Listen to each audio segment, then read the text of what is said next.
Hi, I'm Hal Roberts. This is Bridge City News. Here's some of the top stories we've been following. A number of regions in British Columbia remain in a state of emergency due to torrential rains and massive flooding.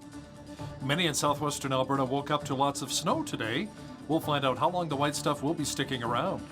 And a Saskatchewan senator has launched a bid to challenge Tory leader Erin O'Toole's leadership. Political reporter Brian Lilly will have the details. Your nation, your province,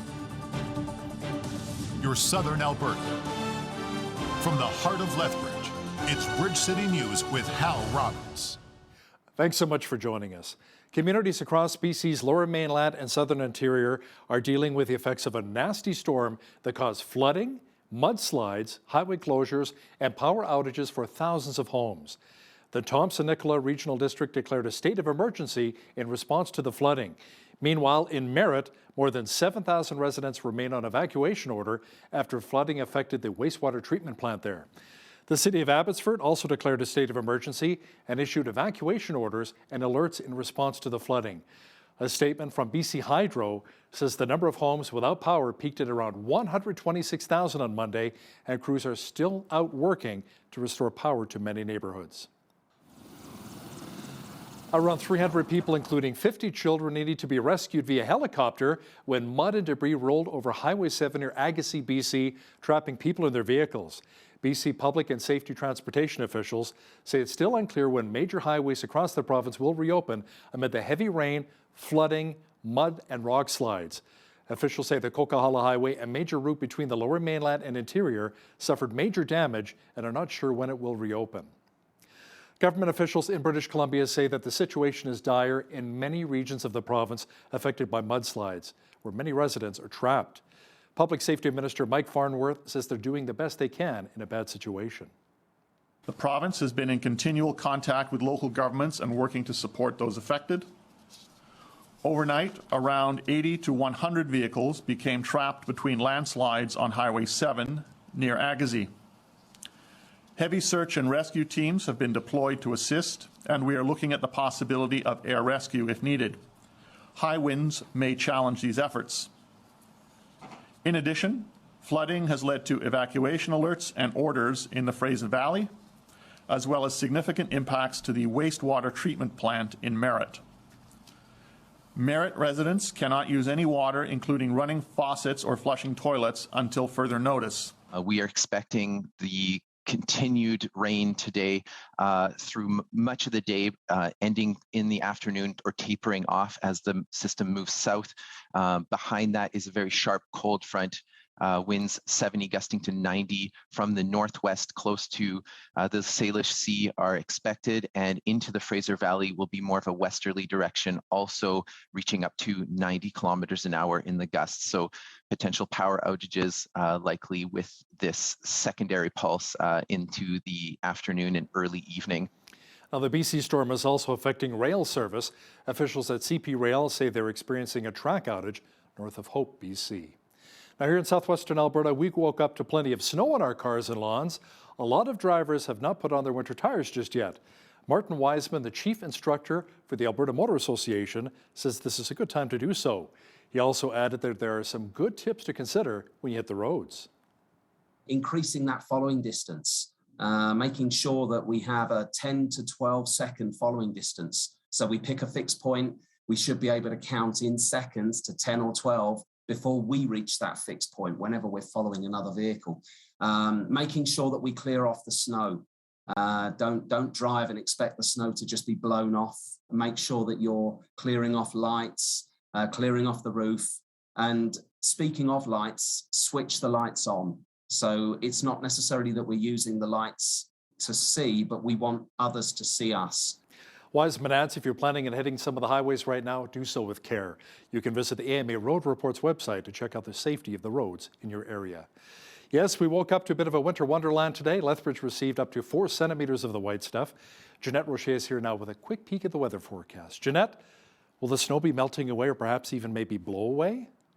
Well, I don't know about a winter wonderland, Hal. Maybe more of a whiteout is what we experienced earlier today.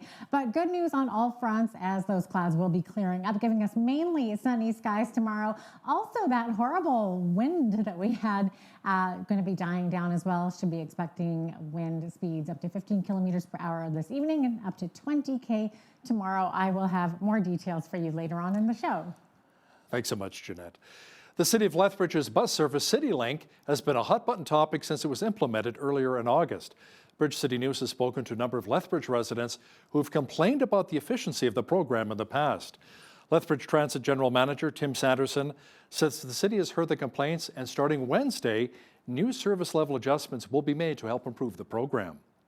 So one of the big changes that we're making is we're switching the schedules on the 51 and 52 over on the west side, and that really allows for more possibilities and more alternatives for people living in those areas in order to get to university. That's probably one of the biggest changes that we're making, although we did make smaller changes all across the system, really just to help with connectivity, with making transfers, and with keeping our service on time. The second big announcement that we're making is we're opening up the ATB hub for availability for demand zones on the west side of the city as well. We think that that's something that our customers have really asked a lot about, and we're really happy to do it after we've been studying it for the last couple of months. So. Shelters are also being added to the hub stations to offer riders cover from the winter weather. The City of Lethbridge recently implemented a policy that all employees now have to be vaccinated if they want to continue to be employed. The General Manager of People and Culture for the City of Lethbridge, Jason Elliott, says over 95% of city employees have reported their vaccination status. Of that group, 96% have been vaccinated or in the process of being vaccinated. If employees do not receive the jab, they'll have to provide proof of a negative COVID test before the start of each shift each day. Now, 4 city employees resigned due to the new policy. Given the flavor of the resignations to date, they were in fundamental opposition to the policy in its entirety. So, I would expect that most folks that are feeling that way have let that be known and either shown that action by resignation or some other way. It's hard to say as the rapid testing requirement, might go on for some time. I suspect that will cause folks to perhaps reconsider what their options might be at that time. The costs for the rapid tests are borne by individual employees unless they've been approved on an approved either medical or religious or some other grounds for an accommodation. In those cases, the city would pay for those tests. 94% of all Lethbridge Fire and EMS staff have responded to the vaccination request from the city. From that group, over 97% are fully vaccinated or in the process of getting the jab.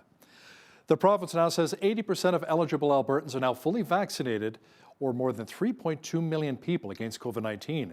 There's still many Albertans, however, who say they're not getting vaccinated and want their wishes respected, saying, "It's my body, my choice." Lethbridge East MLA Nathan Neudorf says he will stick up for those who refuse the jab, saying this is still a free country. I am fighting for their freedoms and liberties. The Alberta Bill of Rights and the Canadian Charter of Rights and Freedoms clearly protects those rights. And I want to make sure that they have the freedom to make that decision in their own time and in their own way. So that means that we really have to be focusing on capacity. We need to be focusing on correcting our healthcare system so that we have the freedom to do that and not put pressure on them. Make sure you catch the full interview with Lethbridge East MLA Nathan Neudorf coming up in the second half of our program. That leads nicely to this week's poll question. Our latest question on Bridge City News is getting quite the reaction so far. We're asking if you're planning on getting a QR code to get into businesses participating in Alberta's vaccine program. We've had over 1,200 votes so far, and 63% of you has said no way. Make sure you log on to our website, bridgecitynews.ca, and vote. We'll tabulate all the results for you and have them for you on a future broadcast. Provincial health officials say there are currently 518 Albertans being treated for COVID-19 in hospitals, including 101 in the ICU. Also, over the past 24 hours, 13 more deaths were attributed to the virus. Alberta's Chief Medical Officer of Health, Dr. Dean Henshaw, says when people are going in for their vaccines, they should also not forget that it's important to get the flu shot. Last year, we had our strongest influenza vaccine campaign with more than 1.1 million Albertans receiving their flu shot. Unfortunately, so far this year, uptake has been slower. At this point, about 20% of Albertans have been immunized against influenza, with more than 916,000 doses of influenza vaccine administered across the province. The good news is that there is still plenty of time to add getting the flu shot to our to-do lists. It's a free and easy way to protect your health, and it's more important now than ever. The flu shot won't prevent COVID-19, but it will reduce your chances of getting sick with influenza and spreading it to others. Wednesday afternoon at 1:55 p.m. Mountain Time, you'll be receiving a notice from the National Public Alerting System, or Alert Ready. Officials say the alert will be sent over TV, radio, wireless devices, websites, and social media. Alberta Minister of Municipal Affairs Rick McIver says the national test alerts, which are issued every May and November, are critical to help fix any system issues and ensure that alerts work when they're needed, including for amber alerts and information on wildfires and floods.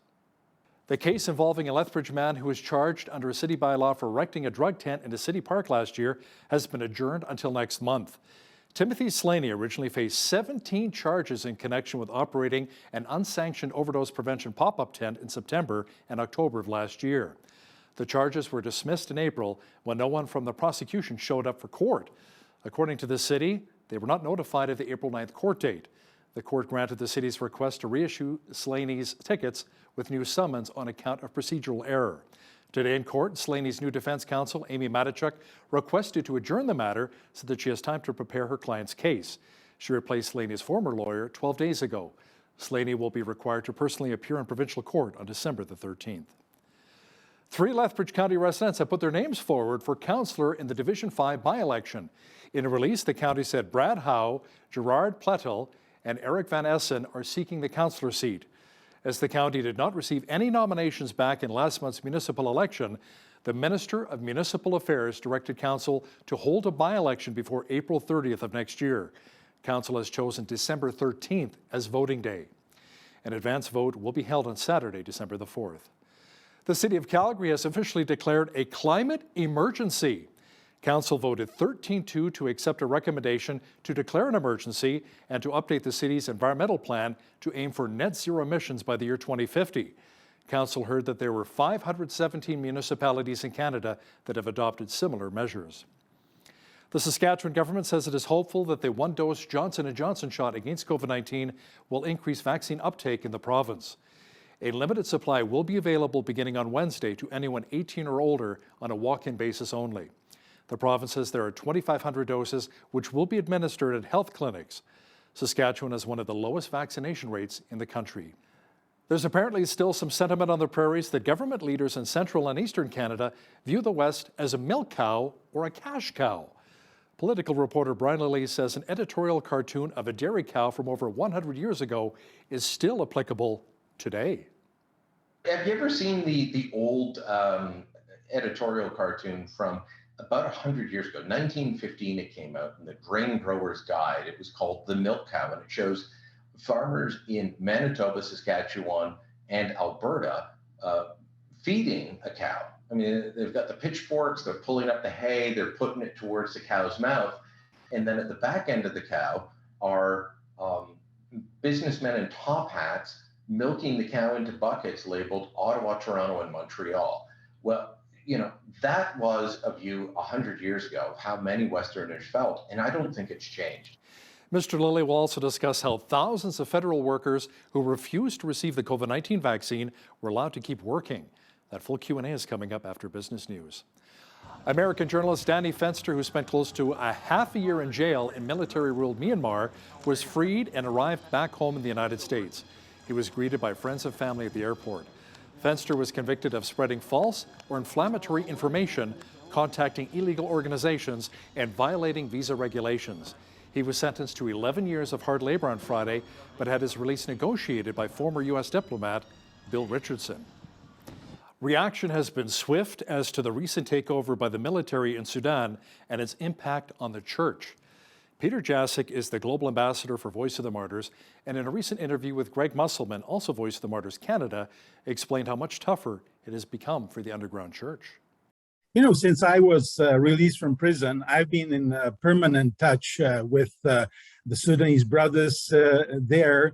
Even I had some contacts with those who were still in prison, in the prison chapel, but I'm in touch with the brothers there. And so my first immediate reaction was just to try to reach them through, secure ways, secure media. And at first, there was silence. And that's exactly confirmed what we have heard in media, that the coup actually leaders have disconnected all media connections. But later on Monday, I received a kind of, calming news from one of my contacts that saying that he's doing well despite the situation there. So immediately, I wanted to know what is going on there. And I know that they cannot really speak freely there, and that now it seems like everything was disconnected again, even though just a few minutes ago I got some picture from a huge demonstration in Khartoum. I mean, Peter, you worked in Sudan for a number of years, and as you mentioned, you have personal contact with the people there. Explain to us a little bit about what it is like for a Christian living in Sudan, especially those that come from Muslim backgrounds. Since the transitional government was introduced, there was a lot of hope in all the brothers and sisters in Sudan, because first of all, the Islam was not anymore the state religion, and also the death penalty for leaving Islam, for the apostasy, was actually canceled. And that actually gave a lot of hope for freedom of religion. But in fact, those brothers who are from the Muslim background, they still have to be extremely cautious. One fact is that you can have the transitional government, you can have a sovereign council, but the other power that is still in Sudan that has not changed is the Sudanese Secret Service, the NISS. And, they are actually the actual power that is behind the scene, that is arresting people, not only the political opponents and the political civilian leaders, but also anyone who would still be active in evangelism among the majority people, among the Muslims people. And that's actually the situation for those who came from Islam to Christianity has not changed at all, because they still have to be in hiding. Wow, quite the interview. Well, we had quite the snowstorm blow into Lethbridge on Tuesday. Will the white stuff be sticking around? We'll have complete weather details for you in just a moment. Even though it's fall, it looked like a winter wonderland in Lethbridge today. Environment Canada said we received up to 4 centimeters of snow. And all of the white stuff made for some treacherous driving conditions in and around the city, especially if you don't have on your winter tires just yet. Jeanette Rocher is here now with a full look at the weather forecast. Jeanette, not only did we have to deal with the snow earlier today, but also some very strong winds? Yeah, we sure did, Hal. The Alberta Clipper was certainly wreaking havoc on the southern portion of our province today and last night, that's for sure, bringing with it those 70 kilometer per hour wind gusts today, and not as bad as that 100 plus K winds that we were experiencing the previous night. Good news, though, that wind is going to die down. This evening, we're going to only have wind speeds up to 15 kilometers per hour and about 20 K tomorrow. And also good news in the forecast is those clouds are going to clear up, bringing with it no precipitation and no more snow. So sunshine for Wednesday, high of 1 degree, up to 6 degrees on Thursday, which is higher than our average for this time of year. 4 degrees is actually where the seasonal average is, and we'll be there on Friday, down to 0 for both Saturday and Sunday, and back up to 7 degrees on Monday. So we are kind of rising and falling below and above the average high for this time of year, which is 4 degrees right there. -8 is where our average low is for this time of year. 19 degrees is where we were at in 1943, and it was a yucky, freezing -31 back in 1959. 7:45 is when the sun rose this morning, and our sunset this evening, 4:48 p.m. So just a little more than 9 hours of daylight. Okay, so looking to the west coast, it's actually looking like the calm after the storm that they had out there earlier this week. So 7 degrees is the high for Victoria and Vancouver tomorrow. -3 will be Edmonton's high tomorrow with a mainly sunny skies. Sunshine also tomorrow in Calgary with a high of 0. So Edmonton, we were looking at winter storm warnings, not so much anymore, and those wind warnings no longer in effect for Calgary either. Saskatoon looking at snow and blowing snow, should die down by tomorrow, -7 the high. Regina looking at blizzard conditions tonight and more snow and blowing snow tomorrow as well. Winnipeg also looking at some freezing rain as well. Now showers continuing in Toronto tomorrow, high of 14 degrees. Ottawa looking at ice pellets and freezing rain tomorrow, 1 degree the high, and wet flurries expected tomorrow in Montreal with a high of 2 degrees. So the central part of the country and the prairies not looking so great. East Coast, though, a little bit different there. Fredericton seeing some sunny skies tomorrow, 3 degrees the high, 3 the high in Halifax as well. Now, Charlottetown looking at chance of showers or flurries tomorrow with a high of 4 degrees and a 60% chance of showers and 60 km/h wind gusts tomorrow in St. John's, Newfoundland with a high of 4 degrees. So there you have it. That is your forecast. Edmonton-based discount carrier Flair Airlines is going to begin offering nonstop flights this winter to Cancun and Los Cabos from Edmonton, Vancouver, Abbotsford, Ottawa, and Kitchener-Waterloo. Flair bills itself as an ultra-low-cost carrier offering bare-bones fares to budget-conscious travelers. Flair has announced 18 new destinations since January, and including the New Mexico routes, its network now includes 31 cities. Canadian retailer Le Chateau is making its comeback from bankruptcy today within the online launch of an evening wear collection ahead of Christmas. Senior Marketing Director Frank Orochi says the curated limited edition collection highlights the brand's focus on high fashion occasion wear. The full collection plan for next year will include footwear, menswear, and women's dress wear available in Susie Shear stores across the country. Le Chateau filed for bankruptcy protection in October of last year after pandemic restrictions shut down many of its stores and canceled events such as proms and weddings. In June, Susie's agreed to purchase Le Chateau's intellectual property, retaining much of the brand's design and keeping operations in Montreal. Hyundai recently unveiled a new electric vehicle, which is kind of a throwback to the 1980s. The Grandeur flagship sedan, which many argue looks a lot like the old Chrysler K-Car, is a throwback to its sedan from 1986 and the company's first attempt at a flagship luxury sedan, which set the stage for today's Genesis luxury brand. Hyundai says the formal-looking sedan retained most of its period design cues and is scheduled to make its debut in 2024. The annual pace of housing starts fell by more than 13,300 between September and October. The Canada Mortgage and Housing Corporation reports the annual pace of urban starts fell 3.7%, while starts of apartments, condos, and other multi-unit projects dropped 5.3%. The annual rate of single-detached urban starts, meanwhile, rose 1%. Now, here's a look at today's markets.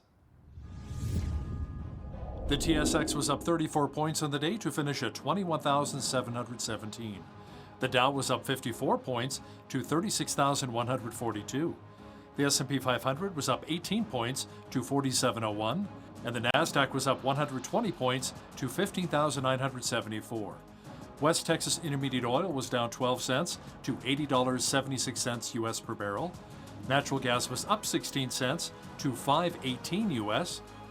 Gold was down a nickel to $18.50.59 US an ounce, and silver was even at $24.83 US an ounce.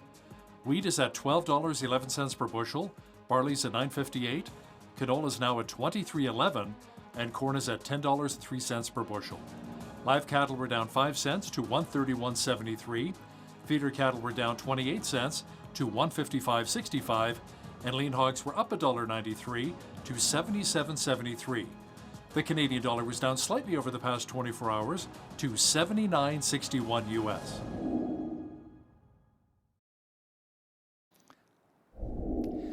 Recapping one of our top stories, communities across BC's Lower Mainland and Southern Interior are dealing with the effects of torrential rain that cause flooding, mudslides, highway closures, and power outages for thousands of homes. The Thompson-Nicola Regional District declared a state of emergency in response to the flooding. Meanwhile, in Merritt, more than 7,000 residents remain on evacuation order after flooding affected the wastewater treatment plant there. The city of Abbotsford also declared a state of emergency and issued evacuation orders and alerts in response to the flooding. A senator in Saskatchewan has launched a bid to review Conservative Party Erin O'Toole's leadership. Political reporter Brian Lilly will have details for us next.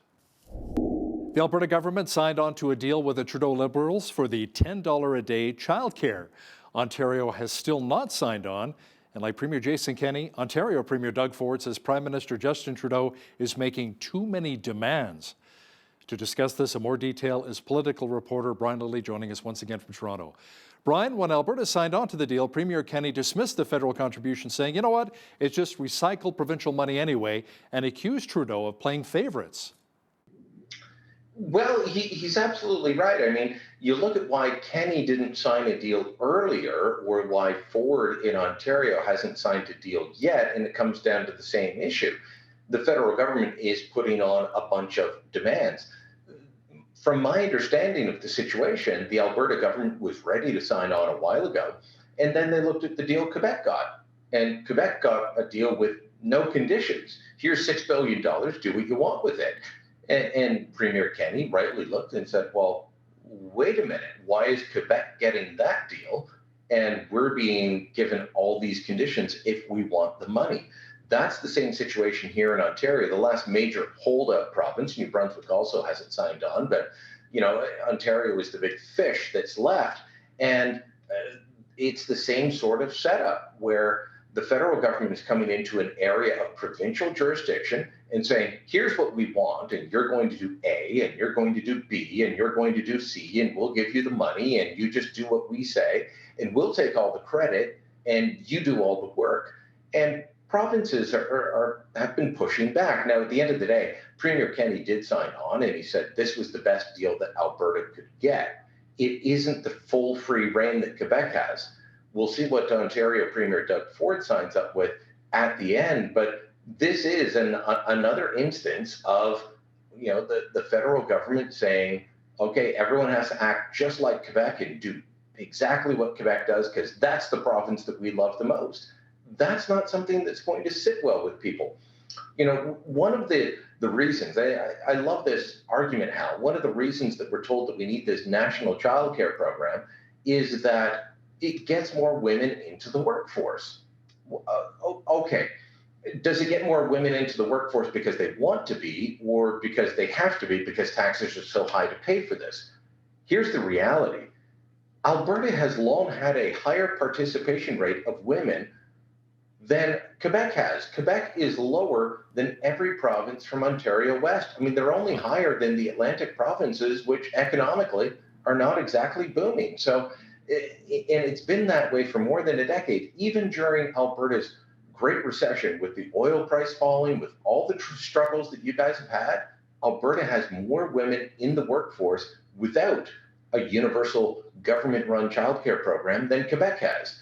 So, yeah, it is favorites, and it is the federal government in Ottawa choosing one style, one province over everyone else. Brian, a Saskatchewan senator has launched a bid to review the leadership of Conservative leader Erin O'Toole. What is really driving this one? I think a large part of what's driving this, and I have not talked to Senator Denise Batters about this. We do chat from time to time. I've known Senator Batters for a while. I knew her late husband when he was an MP before taking his life through suicide. And we've often discussed why she got involved in politics and struggles with mental health and, a wide range of issues. Senator Batters is a very smart woman. She was a lawyer. She was, highly involved in the government of Saskatchewan at both the political and bureaucratic level. She's someone who knows what she's doing, but I'm not sure what she's doing here. She has launched this petition saying we need a leadership review when there's no mechanism for a leadership review under the Constitution of the Conservative Party of Canada unless MPs want one. And right now, MPs don't want one, or they probably would have started calling for one by now. We're in a minority government. The Trudeau Liberals won with the slimmest margin of any government in Canadian history. We could be facing an election at any time.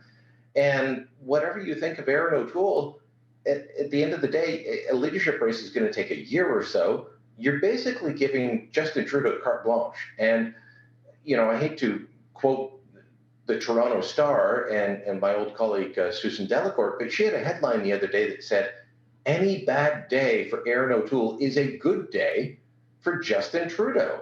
And when you've got members of the caucus openly calling for this guy to be dumped, Trudeau just gets to eat it all up. And he's got his own problems that he's not dealing with right now. And what's generating more headlines than Trudeau's problems?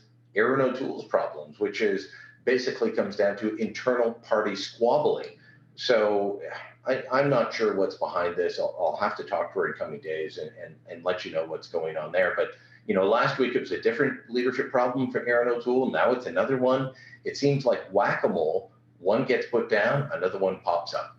So while it appears as though O'Toole has some leadership issues, you say our Prime Minister is apparently failing on the world stage, and he's getting away with it. Now, he's in Washington this week, but you don't expect much movement on key trade issues from automobiles to lumber. To lumber, to country of origin labeling, which is incredibly important for the whole issue surrounding, the cattle industry, the hog industry. This is an issue that the Americans drive that says you've got to put which country the meat comes from. Well, much like we have an integrated auto industry, in some ways we have an integrated agricultural industry, and the Americans want this country of origin labeling put down or put out there because they want people to say, "Oh, that's not made in the USA beef. That's not made in the USA pork. We're not buying that." And so this is something that they keep fighting. We keep fighting on softwood lumber, and we haven't had a deal in years under the Trudeau Liberals. They keep dropping the ball on every front. An awful lot of the focus over the coming days is going to be on two issues. One has great interest to your viewership. One does not. The issue of interest to your viewership is Line 5. That takes oil from Western Canada, mainly Alberta, but a little bit Saskatchewan as well, and brings it to Ontario and Quebec, but also to Michigan, to Illinois, to Indiana.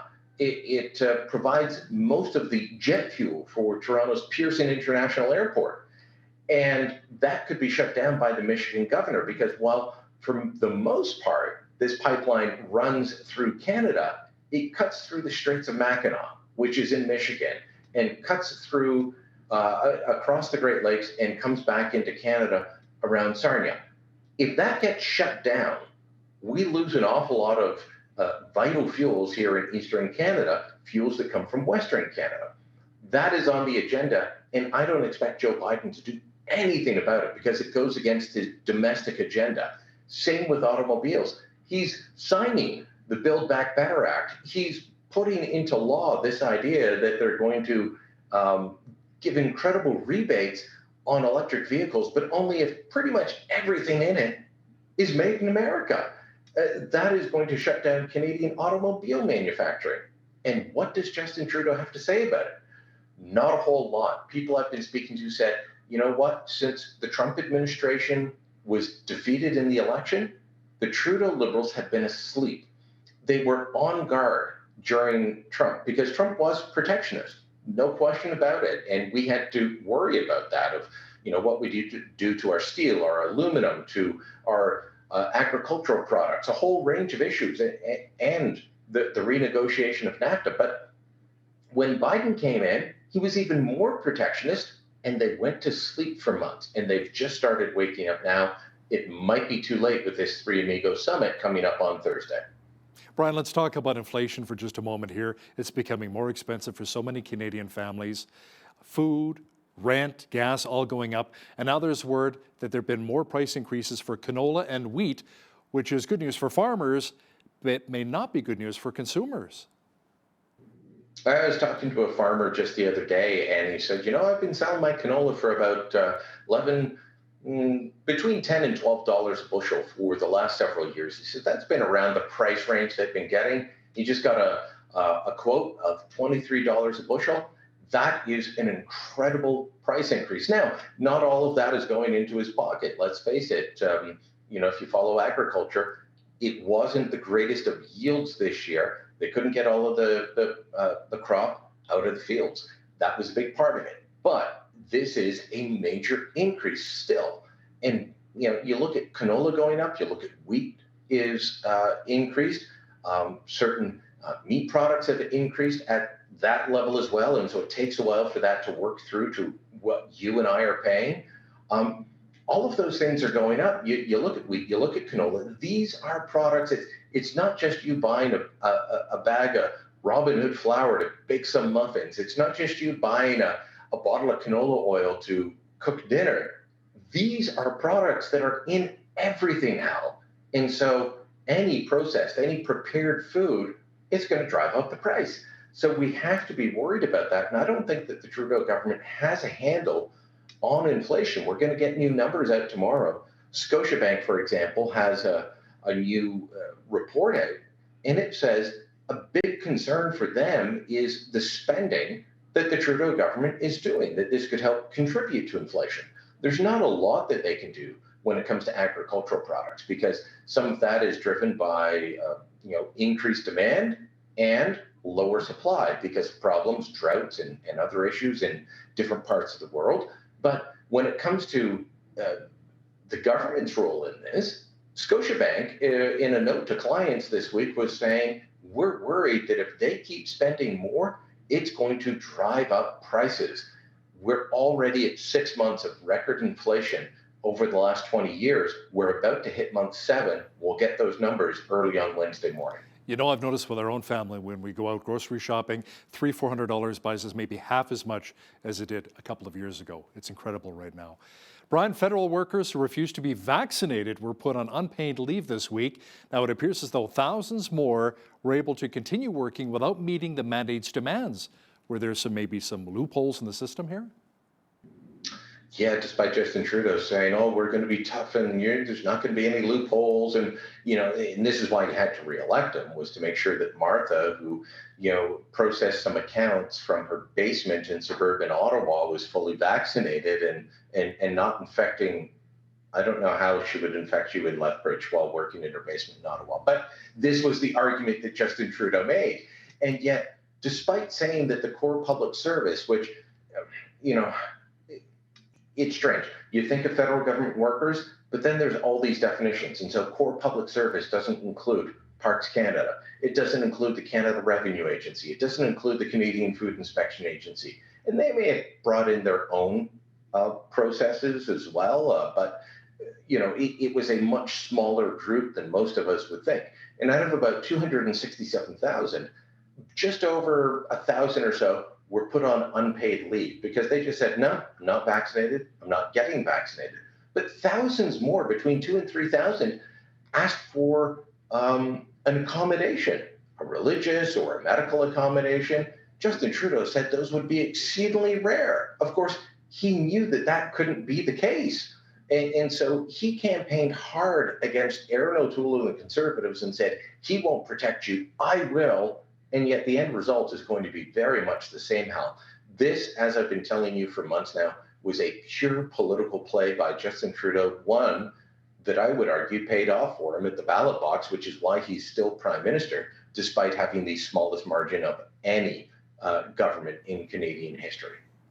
Brian, let's chat about some of the recent comments from Saskatchewan Premier Scott Moe on nation status. Apparently, there's a general feeling that the East views the West here as a milk cow, or perhaps even more like a cash cow? A bit of both. Have you ever seen the old editorial cartoon from about 100 years ago? 1915 it came out in the Grain Grower's Guide. It was called The Milk Cow, and it shows farmers in Manitoba, Saskatchewan, and Alberta feeding a cow. I mean, they've got the pitchforks, they're pulling up the hay, they're putting it towards the cow's mouth. And then at the back end of the cow are businessmen in top hats milking the cow into buckets labeled Ottawa, Toronto, and Montreal. Well, that was a view 100 years ago of how many Westerners felt. And I don't think it's changed. When you look at how they view it, Scott Moe said that, he's been speaking for some time about the need for his province, like Alberta, to flex their muscle, to say, look, we're going to look after our own issues and not rely on the federal government. They want increased participation on immigration and who gets to come, not because they want fewer numbers, but they want to figure out who's best for their local economy, much like Quebec does. They want increased say over policing, not just using the RCMP, but maybe a provincial force like Ontario and Quebec do.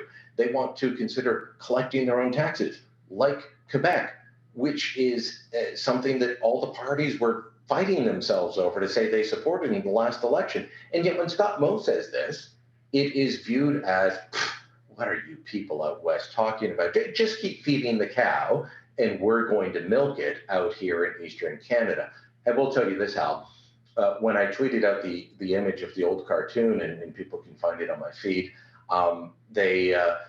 Peter MacKay, of course, a Nova Scotia boy, replied to me and said, so does that mean Atlantic Canada gets what comes out the other end? There is an imbalance in this country. And too often people in central Canada just look at the prairies especially. You know, we forget about BC, much like BC forgets about the rest of Canada, but they view the prairies as just a place to pull money out of. And, you know, we can make up the rules for you here in central Canada, but, you know, just keep sending us the money.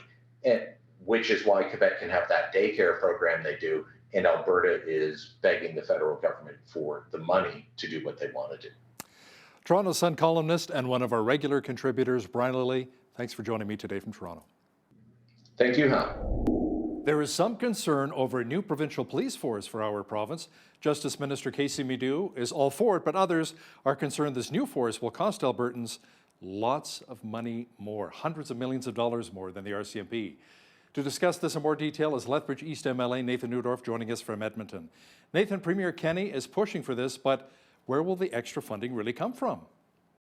Well, that's a really good question, Hal. What we need to realize is that the federal government has recently approved some significant pay increases for the RCMP. So in years coming forward, that cost on the province is actually going to go up significantly.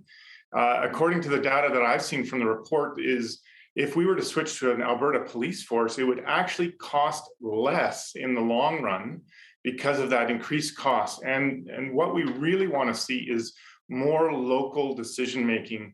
Right now, so many of our RCMP officers, their support is from Ottawa, and they're just not getting the support and decision-making that's effective, efficient, and timely for the people here in Alberta. And that's what's really driving this conversation. So why not just keep the RCMP though, Nathan? I know many RCMP members, they're well entrenched in their communities for 20, 30 years. You know, they're already well established. Why not just keep them already in place here across the province? Well, that's what we would really ideally love to do is we would love to retain those frontline RCMP officers, those men and women who serve their communities really, really well.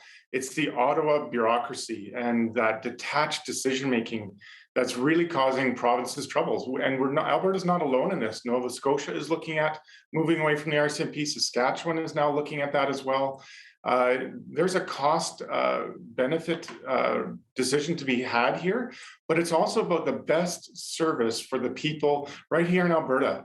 And we've seen that on a lot of fronts, Hal, that decisions made in Ottawa aren't necessarily the best decisions for the people living here in Alberta. And that's what we really want to talk about. Okay, let's switch gears for just a moment here, Nathan. A recent report says opioid deaths have gone up quite a bit here in our province in Alberta. In fact, we're on track for our deadliest year for overdose deaths ever. Since May of 2020, overdose deaths have jumped 45%. Now more than 100 people have died each month from overdose deaths here. And a lot of them are people in their mid to late 30s are most at risk, making up 3/4 of those overdose fatalities. Now, we still have an opioid crisis here in our city. What solutions are you proposing maybe that can be brought up to really help those who want and need the help? Yeah, Hal, it's been very difficult. I think that the pandemic has definitely had a very negative impact on some of the people caught in addiction. And I think that means that we have to readjust our focus, that we're not treating a drug problem, we're treating an addictions problem. And that's why we're adding pillars to the strategy to help individuals who are caught in addiction. There's still the supervised consumption site that's still there, but now we're adding treatment and recovery. and long-term treatment and recovery beds. We've spent over $15 million in Southern Alberta, in Lethbridge, Standoff, and Fort Macleod to add beds to that capacity to help people recover from these addictions. Now, it's going to take some time to build the facilities, but the spending is there, the commitment is there, the services are coming. Unfortunately, with the pandemic, they just couldn't be brought online quickly enough for some individuals, but we're still working in a very positive direction to get them the support that they truly need.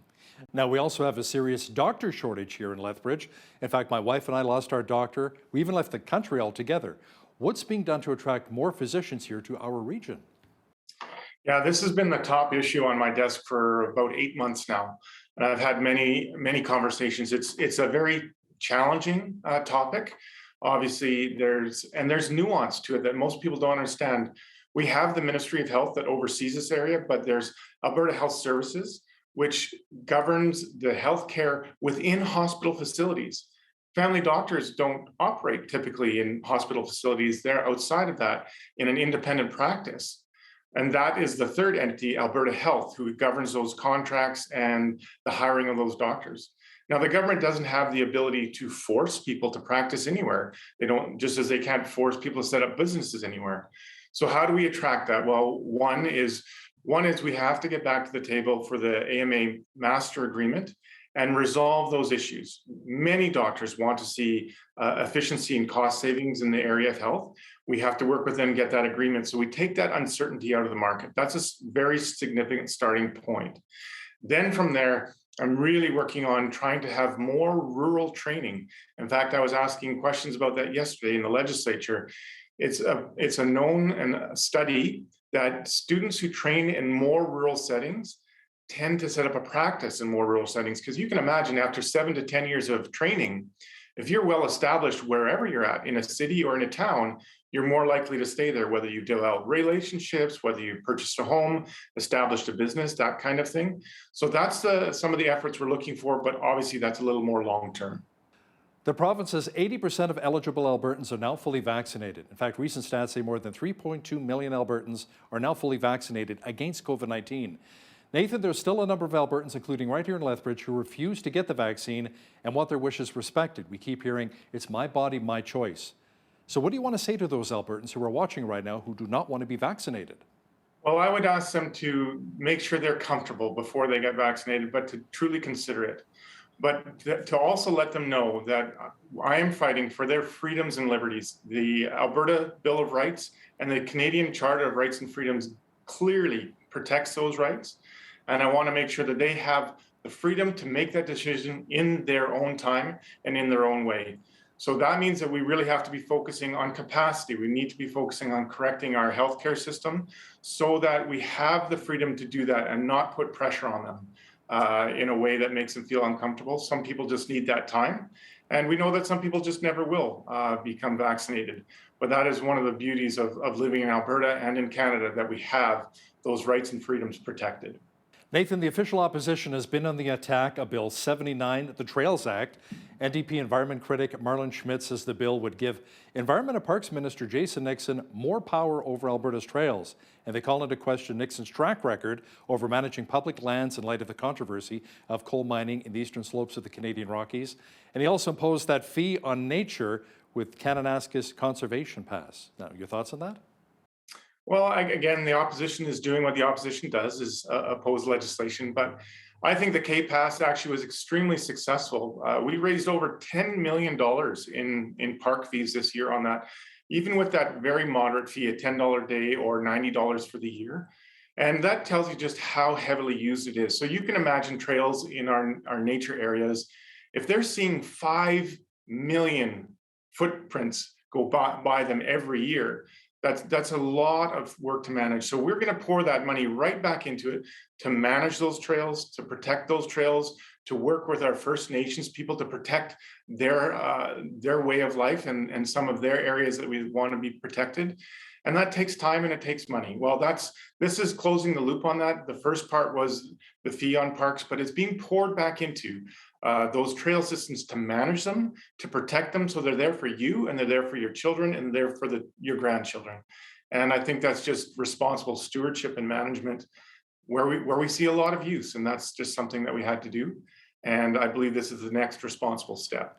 Nathan, you've got your hand on the pulse of what's happening in the legislature right now. When it comes to coal mining and exploration, especially with companies, let's say Australia, New Zealand coming here and doing their coal mining in the eastern slopes, a lot of people are concerned about the selenium making its way into our water supply for the Oldman River.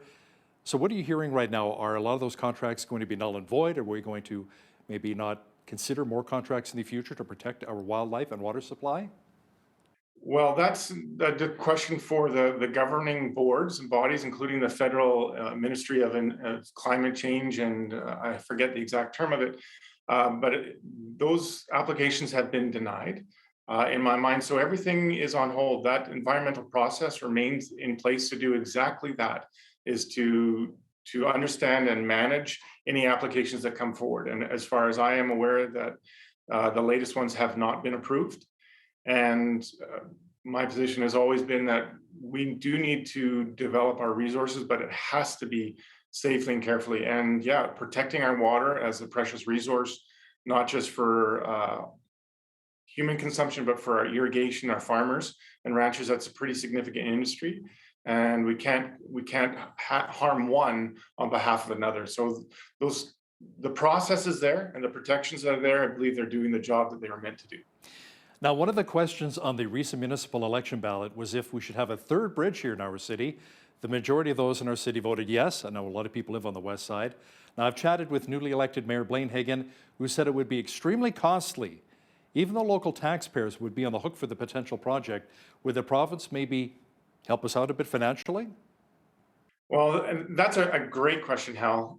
It really depends on where that third bridge goes. If it goes within the city limits, then the structure for funding to the city already exists with the MSI program, the Municipal Sustainability Initiative, which it has seen some recent reductions over the next few years. The other option is if that bridge goes outside the city limits, then it becomes the jurisdiction and payment of the province, which opens up a lot different avenues and funding sources for that to happen. It would be a Ministry of Infrastructure or a Ministry of Transportation decision. So I think that is the next question, is where that should be located. I've heard proposals because Lethbridge continues to grow, jumping it down south outside of the airport. There's another option there. And then there's different avenues for funding, including the possibility of a toll, which would jump it up the time frame. I know that's not necessarily very popular, but user fee can help that. And it can help bring a project forward instead of waiting for 10 or 15 years, bring it up to a 5 or 7 year kind of time frame. Now let's talk about affordable housing here for just a moment. The province has a 10-year strategy that will apparently improve and expand affordable housing. Stronger foundations will help provide safe, stable, and affordable housing for an additional 25,000 households. How does Stronger Foundation strategy actually work? Well, this is the bringing the power of private enterprise into this market, where it's no longer just the government trying to fund it, and then you're in the waiting list for your next project. This allows private enterprise to develop, build, and bring them on, and yet the government still pays for the supported housing component of that. And that way you can get a lot more doors available to people much more quickly. And I think that's the real key there. A lot of proponents are supportive of this private partnership, and that's what we really want to see. I think it's pretty straightforward, supply and demand. The more houses you have available, the lower that cost is to those individuals, and that's the partnership that we're looking for. Now, the Alberta NDP allegedly broke fundraising records in their fiscal third quarter, raising $1.3 million in donations from over 32,000 individual donors. The UCP, meanwhile, fundraised about $1.24 million. That's according to Elections Alberta. Nathan, what will it really take to win back support for your party and get more grassroots Albertans to support you and your party? Yeah, Hal, that's another good question. We have to get past COVID, to be perfectly honest. We all know how much COVID has impacted our lives. Economically, it's really hit small businesses very, very hard. It's impacted everybody, both public and private. But that job security, that ability to donate, and even that desire to look outside of your personal circumstances has really diminished. So if we can get past COVID, then we can start to see the improvement in our economy. I think we have lots of really great projects coming online. We're actually hearing more and more about people needing more people to come to work, not less. So we're seeing that economic turn. And then if we can get back to opening our economy locally as well as globally and see that recovery, then the third step is that social recovery where people become more used to going out, more used to being able to look out for others and therefore bring their donations back. But it's going to take a process and it's going to take some time. Lethbridge East MLA Nathan Neudorf, thanks so much for joining us today from Edmonton. Thanks, Hal. Appreciate it. On behalf of all of us here at Bridge City News, I'm Hal Roberts. God bless and thanks for watching.